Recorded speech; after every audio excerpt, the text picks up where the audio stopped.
мајка ми ме вика Тико, татко ми уште од мал почна ме вика Тела, не те тепам. Ние кога ќе одевме на гости, во истиот момент кога ќе влезевме во куќава кај домакинов, децата не постоеа поиќе. Ке не напикаја сите во една соба за деца, во 10 квадрати 6 деца вака ќе ги начукаја. И се остануваше на гости, се знае, тато дур не допие.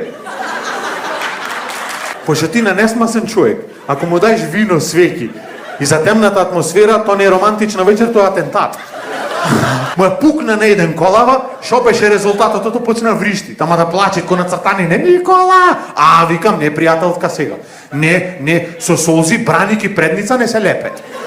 Треба намајстор да се носи. Чекав автобус за Ситимол и да тодија се по автобус и гледам жена шофер.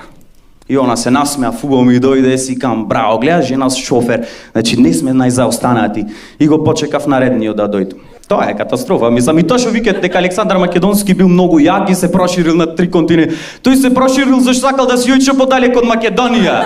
Желбата за да си јој го натерала на тоа. Се ебавал со секој некој само за да заборави дека потеквит од иста земја со Панчо Денка и Жаре Бербер и луѓе во после милиарда години уште се замарет со него. Катастрофа жива.